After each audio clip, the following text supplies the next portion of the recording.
Then another church here in Chattanooga asked me to be their pastor. My wife at the time had developed a pretty serious case of bipolar disorder, and the church that I pastored, it wasn't a PCA church, it was a Bible church, But they had been taught that if anybody in the ministry goes through a divorce or separation for any reason, they are forever disqualified.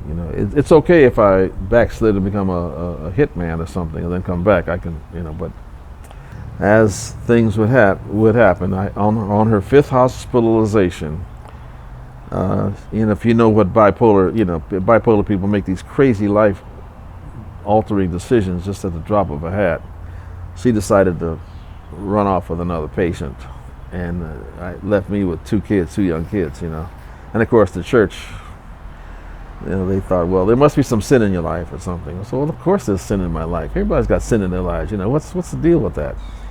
And I challenged them. I said, no, you investigate me, and if you find that I'm guilty of some sin here that would precipitate this, then you could ask for my resignation, and I'll give it to you. Well, they said, well, we find no fault, but we can't. You're just disqualified. All right.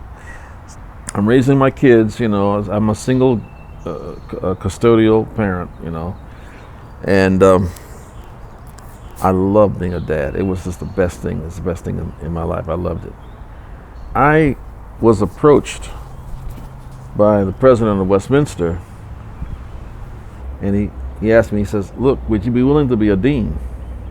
Get off the board and just be a dean. I said, oh, wow, that's deep. So my second year as dean, I'm on my way to the office, and a new student had come, and she was one of the students that I had to meet with on a regular basis. So I set up an appointment, and wow, it was just amazing. And so here I am in my 50s, and I'm thinking, wow, she's awesome, and she's only 23. I mean, how can I ever?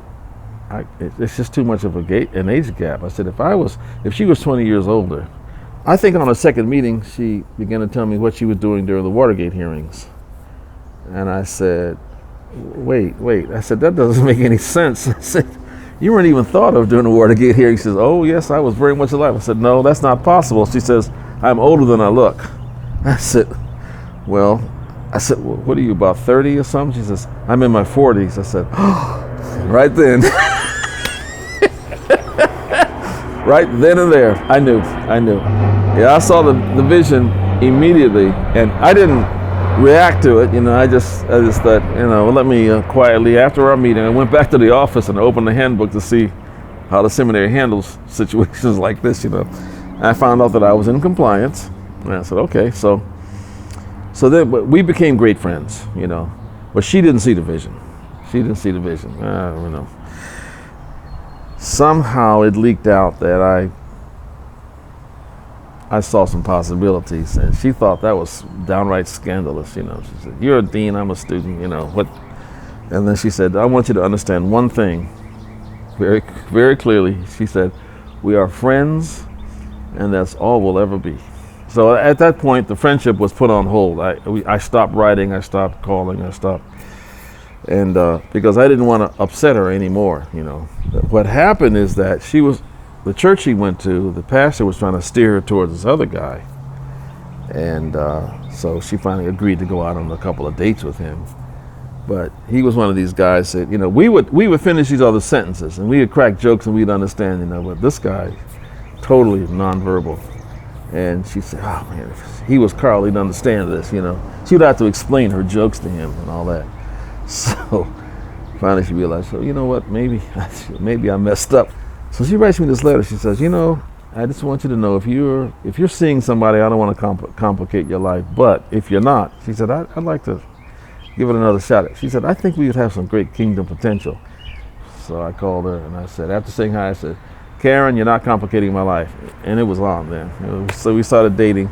Well, we dated on the down low. We didn't let anybody know, We didn't kind of come out until the following May. And then we got engaged in June, got married in August. It was in 2011. So that's kind of how the launched. And we've been having a great time ever since. It's been great.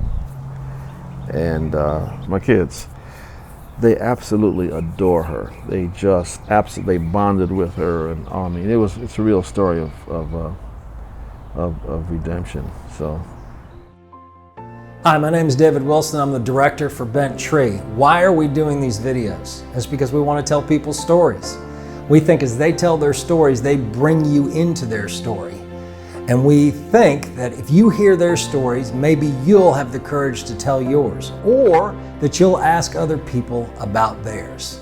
We think this is a worthwhile ministry for you to invest in. If you'll see at the end of these videos, there'll be a link for you to see if you could donate to us. We sure could use the help.